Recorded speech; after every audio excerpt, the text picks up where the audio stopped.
Assalamualaikum warahmatullahi wabarakatuh. Sampurasun. Nepangkeun wastapun Yayan Lasmana pamilon diantara TSMK Negeri Hiji Karawang.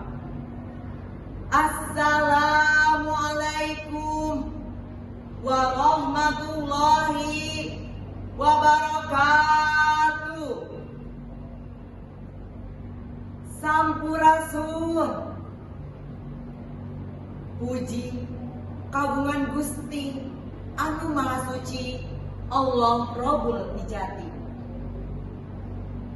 Puja kagungan anu Maha Kawasa Allah Azza wa Jalla. Syukur pamuka catur kagungan Gusti anu Maha Ghafur anu parantos maparing kanikmatan ka urang sadaya. Ku jalanan nikmat dimantena dina dinten ieu urang tiasa patepung laung patepang rarai dina mieling basa indung nu kadua.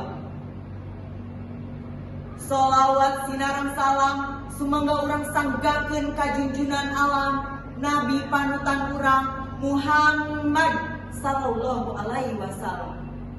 Pamugi urang sadaya kalabat umat anu kenging syafaatna yaumil akhir. Amin ya robbal alamin. Girang pangajian hormateun simkuring bapak-bapak kali ibu-ibu anu ku simkuring dipihormat katut tererencangan sadaya anu dipicinta. Dina danak ieu simkuring tiasa ngiring aud janten patanda dina ieu mieling basa indung nu kadua. Maksudna teu aya sanes mun urang hoyong diajar nyarios ku basa Sunda.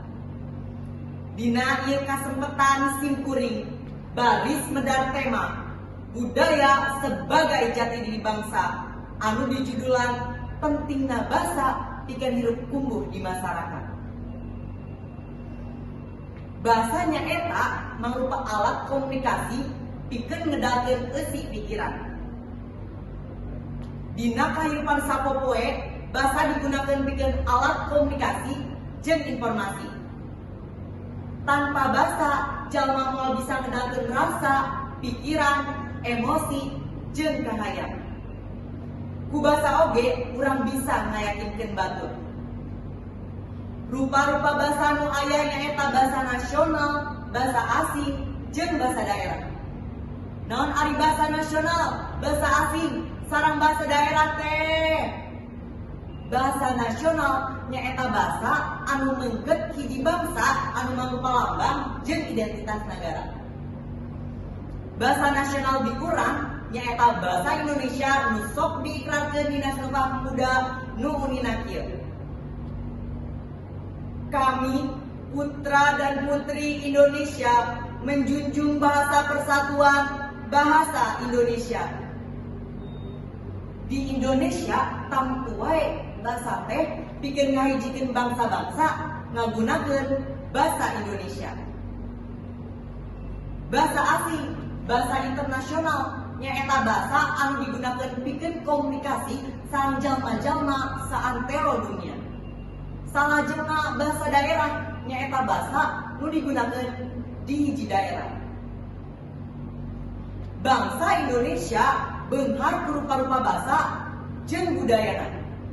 Mangrupa aset anu kacida gede namun kasohor ka masyarakatna anu darahdeuk hade kata hade basa. Rupa-rupa basa anu aya di Indonesia nyaeta basa Jawa, basa Sunda, basa Madura, basa Batak, jeung basa Sejena. Gunakeun basa daerah mun urang keur aya di hiji daerah, upamana di Jawa Barat, tangtu wae nu digunakeun teh basa Sunda. Gunakeun basa Indonesia lamun urang keur nyarita dina situasi jeung kondisi atanapi mangsa urang keur aya di lingkungan nu ngagunakeun basa Indonesia. Sarta gunakeun basa asing mun urang keur aya di lingkungan anu mikabutuh basa asing. Di Indonesia aya orator anu kawentar nyaeta Bung Karno, presiden mimiti Indonesia. Orasi-orasina bisa ngaudakeun sumanget pribumi pikeun ngalawan panjajah Walanda harita. teu aya rugina urang pintar rupa-rupa basa, malah mangrupi hiji kauntungan lamun urang ngawasa rupa-rupa basa. Sebagai contoh saurang dokter anu teu pintar ngagunakeun basa, tamtu wae pasena oge bakal horeamun sumping deui ka eta dokter. Hadirin nu kusim kuring dipihormat katut terenencangan sadaya nu dipikareus. Kumargi basa teh kacida pisan ageun manfaatna pikeun hirup kumbuh di masyarakat. Lamun urang pintar rupa-rupa basa, tong hiji basa unggul. Basa nasional kedah dicangkem, basa asing kedah dikawasa, oge basa daerah kedah dijaga kalestarianana. Ulah nepi ka jati kasilih gujunti. Hayu urang ngamumulai basa jeung budaya Indonesia, lamun teu urang kusaha deui. Mung sakitu anu kapihatur, hapunten bilih aya basa nu kirang merenah, bobot sapanon, carang sapakan, lakung saur bae carek. Hapunten anu kasuhun, hampura anu katenda. Lamun aya jarum dijarami, pek buburu tunda kasisi. Lamun aya basa nu teu dipiharti, ulah laporkeun abdi ke polisi. Wabillahi taufiq wal hidayah. Wassalamualaikum warahmatullahi wabarakatuh.